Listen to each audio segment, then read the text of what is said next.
Good morning, students. So, our next topic is health.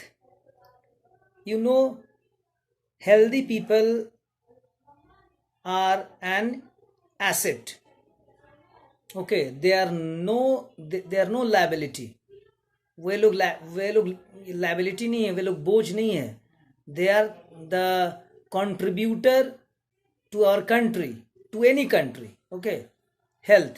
देखना, अगर मैं सिंपल सा एग्जांपल देता हूँ, तुम एक स्टूडेंट हो, तुम्हारा हेल्थ अगर खराब रहेगा तो तुम रोज स्कूल आ पाओगे? नो. अटेंडेंस रेगुलर तुम्हारा बिल्कुल रहेगा ही नहीं. क्यों? क्योंकि तुम रहते हो बीमार अक्सर. हाँ, इसलिए बीमार. इसलिए healthy person, healthy student can attend the school continuously. वो पढ़ने में मन लगेगा. बोलते हैं ना, एक कहावत है, healthy mind lives in healthy body. Healthy body में ही ना दिमाग भी तुम्हारा रहेगा स्वस्थ, समझने और सुनने की शक्ति तुम्हारी ठीक ठाक रहेगी. चलो मैं पढ़ता हूँ. Health. Firm maximize profit. Do you think any firm would be induced to employ people who might not work efficiently as a healthy worker because of ill health? देखो, फर्म जो है, कोई भी फैक्ट्री, कोई भी जो बिजनेस है, वो कब प्रॉफिट मैक्सिमाइज करता है, कब अच्छा उसको मुनाफा होता है? Do you think any firm would be induce to employ? क्या तुम ये सोचते हो कोई बिजनेसमैन, कोई बिजनेस, किसी भी बिजनेस में, किसी भी काम में वैसे लोगों को लिया जाता है जो अच्छे से काम ना करे? बिल्कुल नहीं लिया जाता है. जो हेल्दी होता ही नहीं है. देखना, कोई भी गवर्नमेंट जॉब, किसी भी जॉब में जाओगे तो मेडिकल टेस्ट होता है.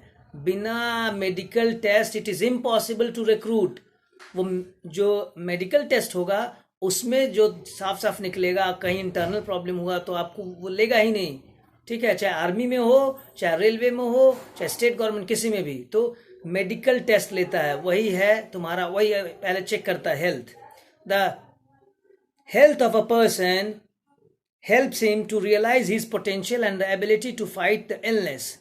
किसी भी एक आदमी का जो स्वास्थ्य होता है वो किस में हेल्प करता है? वह ये चीज़ में हेल्प करता है, उसको महसूस कराता है कि तुम्हारे अंदर क्षमता है. ठीक है, जो पोटेंशियल है तुम्हारे अंदर, जो क्षमता है और तुम्हारा कार्य करने का क्षमता, वो फील कराता है. किससे? कि फाइट इलनेस. तुम हेल्दी रहोगे तो बीमारी से भी तुम बीमारी को रोकोगे, तुम्हारे में क्षमता रहेगी. जो कोरोना वायरस अभी आया है, कोरोना वायरस जो है, जिस बच्चे का, जो भी व्यक्ति का इम्यून सिस्टम स्ट्रांग है उसमें जाता ही नहीं है. इसीलिए कोरोना वायरस से बचना है, अपने आप को इंटरनली स्ट्रांग रखो, प्राणायाम करके, एक्सरसाइज करके. ठीक है, तभी फायदा भी है. And unhealthy person becomes a liability for an organisation indeed. एक अस्वस्थ व्यक्ति जो है वह अपने संस्था के लिए एक बोझ होता है. लाइबिलिटी मतलब एक रेस्पॉन्सिबिलिटी होता है, जिम्मेदारी होता है. वो कुछ नहीं करता है, हम ही को कुछ करना पड़ेगा उन लोगों के लिए, हम ही लोगों को. ठीक है, for an organisation indeed. Health is an indispensable basis for realising one's well being. हेल्थ क्या है? एक अखंड, इंडिस्पेंसिबल मतलब बहुत आवश्यक भाग है, बहुत आवश्यक आधार है. किसी के अच्छा होने का पता चलता है. आप स्वस्थ हैं तब ना अच्छा सोचिएगा. आपके अंदर आप कमज़ोर हैं, क्या सोचिएगा? यही सब कि हाँ, अनाप शनाप कुछ गलत है ना. One's well being. Henceforth, improvement in the health status of the population has been the priority of the country. देश का जो है, यह पहला प्रायोरिटी है कि देश के लोगों का स्वास्थ्य अच्छा हो. इसीलिए मेडिकल फैसिलिटीज़ हमारा देश इम्प्रूव कर रहा है. तब ना मैंने क्या बोला? मैंने बोला नहीं, मैं बोल रहा हूँ डेथ रेट जो है अभी कम हो गया है, बर्थ रेट इंक्रीज कर गया है. इंक्रीज कर गया मीन्स क्यों? क्योंकि मेडिकल फैसिलिटीज़ अच्छा हो गया है. मेडिकल फैसिलिटीज़ अच्छा हो गया है, आराम से तो डेथ रेट कम हो जाएगा. ठीक है, जान बचाई जाएगी. और जो बर्थ रेट है इंक्रीज करेगा. अब उसी को कंट्रोल करना है, पॉपुलेशन कंट्रोल. ठीक है, has been the priority of the country. मैं तुमको एक चीज़ और बता दूं, बताया नहीं स्टार्टिंग में. हेल्थ कैसे होता है? अगर मैं पूछूं who are the healthy people? Healthy people are those who have uh, good physical health, mental health, social health. ये तीनों हेल्थ होने चाहिए, तब जाके हेल्दी कहलाओगे. ठीक है, तो इसीलिए याद रखना तीनों चीज स्ट्रांग होना चाहिए. फिजिकल हेल्थ बहुत आवश्यक है, अगर फिजिकल हेल्थ अच्छा है तो ज़्यादा अच्छा है. सोशल हेल्थ भी रहना चाहिए, लेकिन फिजिकल हेल्थ पहला, कि भाई आप खुद स्ट्रांग रहेंगे तब ना फ्रेंडशिप भी करेंगे, लोग तुमसे करेगा फ्रेंडशिप. ठीक है. Our national policy to aims at improving the accessibility of health. हमारा जो राष्ट्रीय नीति है वह इस चीज़ को लक्ष्य बनाया है जिससे कि हेल्थ केयर सबको मिले. एक्सेसिबिलिटी मतलब पहुंच, स्वास्थ्य देख रेख सबको मिले. फैमिली वेलफेयर, फिर परिवार का भी कल्याण हो. And nutritional service with a special focus on the under privileged segment of population. और पौष्टिक सर्विस, पौष्टिक आहार खाना मिले, पौष्टिक भरा हुआ खाना. Special focus on the under privilege, और किस पे फोकस है? अंडर प्रिविलेज सेगमेंट, मतलब जो लोग पुअर हैं, बैकवर्ड क्लास के हैं, उनको खाना नहीं मिल रहा, उन लोगों के लिए स्पेशली ध्यान देना है, उस पॉपुलेशन के सेगमेंट के लिए. ओवर द लास्ट 5 डेकेड्स मतलब पिछले 50 सालों में, डेकेड मतलब 10 ईयर्स, पिछले 50 सालों में ये देखा गया, India has built up a vast health infrastructure. India जो है स्वास्थ्य का बहुत अच्छा इंफ्रास्ट्रक्चर तैयार कर लिया. And has developed man power required at primary, secondary and tertiary sector. मतलब प्राइमरी सेक्टर पे, टर्शियरी सेक्टर पे, सेकेंडरी सेक्टर पे, तीनों सेक्टर पे प्राइमरी मतलब हेल्थ इंफ्रास्ट्रक्चर स्ट्रॉन्ग कर लिया, as well as the private sector. ठीक है.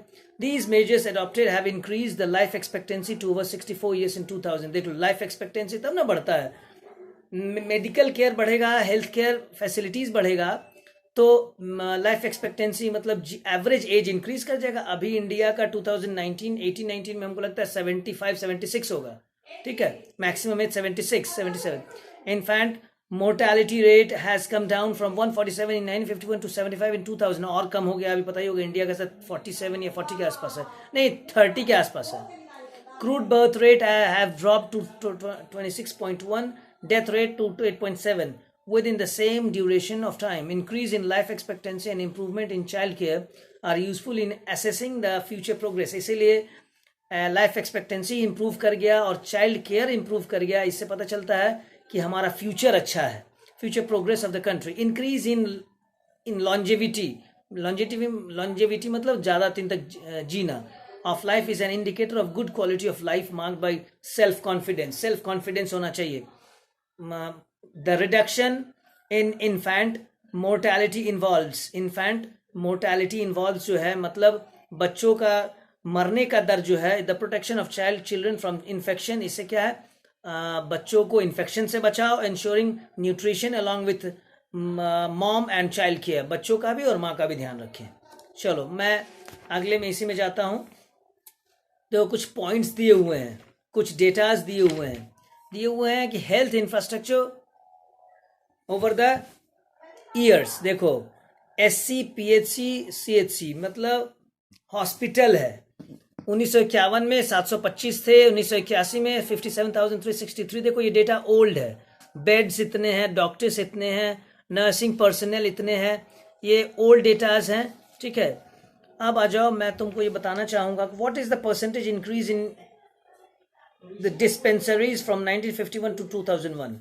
What is the percentage increase in doctors and nursing personnel from 1951 to 2001. ये सब क्वेश्चन हैं, छोटे मोटे क्वेश्चन हैं. Do you think the increase in the number of doctors and nurses is adequate for India? If not, why? What other facilities would you like to provide in a hospital? Discuss about the hospital you have visited. Can you draw a graph using the table? देखो, there are many places in India which do not have even these basic facilities. Bharat में अभी भी बहुत सारे जगह हैं जहाँ ये facilities नहीं है. Just 4 states like Karnataka, Andhra Pradesh, Tamil Nadu, Maharashtra have 81 out of 181 medical colleges. ये तीनों चारों में 81 colleges हैं. 100 टोटल 181 हैं, तो उसमें 81 वही हैं. 3 states Tamil Nadu, Andhra Pradesh, Karnataka, Maharashtra. On the other hand, states like Bihar and Uttar Pradesh have poor health indices and few medical colleges. Bihar Uttar Pradesh में हेल्थ केयर बहुत कमज़ोर है। ठीक है, बिहार उत्तर प्रदेश में